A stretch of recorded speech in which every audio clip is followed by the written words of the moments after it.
Waalaikumsalam warahmatullahi wabarakatuh. Gimana kabarnya Ibu hari ini? Alhamdulillah baik. Baik, terima kasih Bu. Sebelumnya saya ucapkan atas keluangan waktu Ibu untuk bersedia diwawancara oleh saya. Jadi maksud tujuan saya hari ini adalah ingin bertanya-tanya kepada Ibu perihal mengenai dilema etika ya Bu ya. Nah, pasti selama Ibu menjadi kepala sekolah banyak sekali kasus yang sudah Ibu hadapi.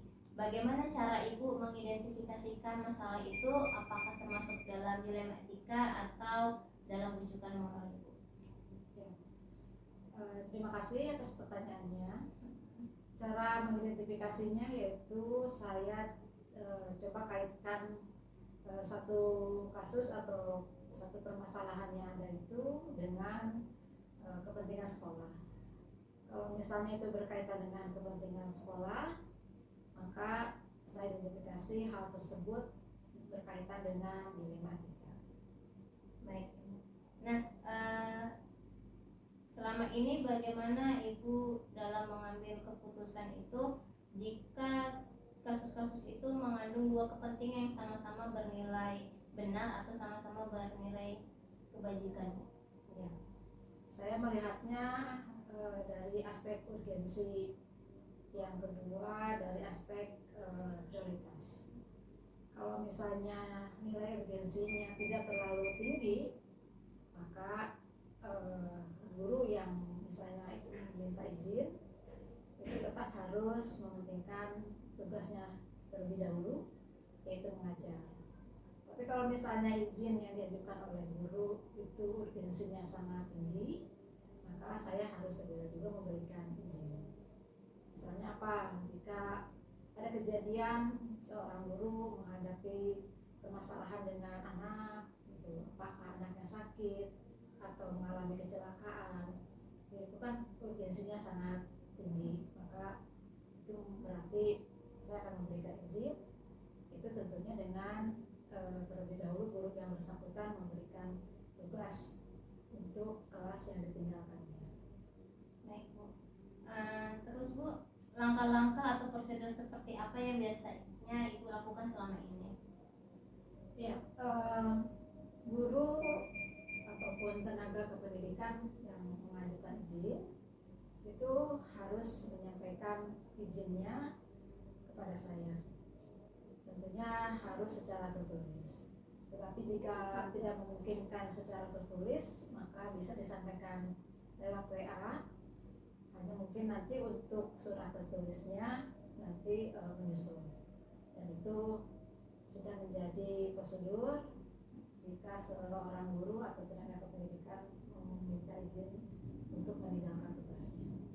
Baik, berarti kembali lagi pada peraturan yang sudah disepakati Bu ya. Lanjut Ibu, hal-hal apa yang selama ini Ibu anggap efektif dalam pengambilan keputusan Ibu terkait kasus dilema etika? Kalau efektifnya berarti saya harus melihat dari kepentingan sekolah ya.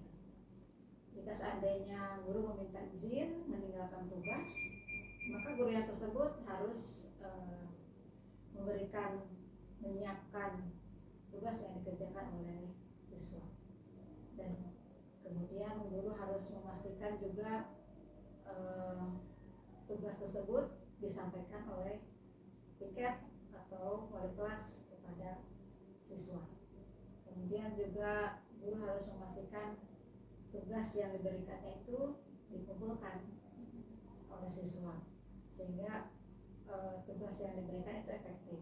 Kemudian izin yang saya berikan juga efektif gitu ya, dan juga tidak mengganggu proses pembelajaran. Baik. Nah, untuk Ibu sendiri selama ini apakah ada tantangan dalam mengambil keputusan Ibu? Ya, tantangan pasti ada saja, terutama mungkin ada beberapa orang guru atau tenaga pendidikan yang sulit untuk kita berikan pemahaman, kita berikan arahan, atau misalnya kita komunikasikan hal-hal apa saja yang sebetulnya perlu diperbaiki gitu ya. Nah, tantangannya seperti itu. Jadi karena karakter karakter, berarti saya harus menghadapi berbagai karakter yang berbeda di lingkungan sekolah ini, baik itu yang berasal dari guru ataupun tenaga kependidikan. Baik, Ibu. Nah, untuk Ibu sendiri, apakah selama ini dalam menyelesaikan kasus tersebut Ibu membuat program jadwalnya atau langsung ini Bu, eksekusi ada masalah langsung diselesaikan gitu? Ya, tergantung urgensinya. Kalau memang memiliki urgensi yang tinggi dan harus segera diselesaikan, berarti segera diselesaikan saat itu juga. Atau bisa jadi penyelesaiannya terjadwal sesuai dengan jadwal pembinaan, atau misalnya terjadwal pada rapat-rapat yang biasa diadakan di sekolah. Baik, Ibu. Nah, untuk Ibu sendiri dalam mengambil keputusan itu, apakah ada faktor-faktor yang membantu atau mendukung Ibu dalam mengambil keputusan? Ya, dalam mengambil keputusan biasanya saya melibatkan wakil, ya, para wakil. Kalau terkait dengan proses pembelajaran, saya melibatkan wakil berguru. Terkait dengan proses peserta didik, saya melibatkan wakil kesiswaan, BK atau wali kelas. Terkait dengan persoalan orang tua atau masyarakat, saya melibatkan komite, melibatkan juga wakil, yaitu wakil humas. Baik, berarti harus ada kolaborasi ya Bu ya, Ya, antara pimpinan dan pihak lainnya ya Bu ya. Nah, dari banyak hal yang sudah Ibu sampaikan di sini, apa pembelajaran yang bisa Ibu ambil dalam mengambil keputusan ini Bu?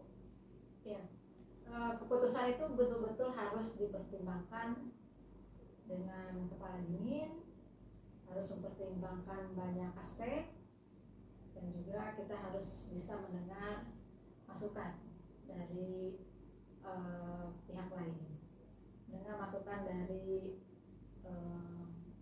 misalnya yang memiliki tugas-tugas tertentu seperti wakil tadi, wali kelas, atau misalnya komite gitu ya.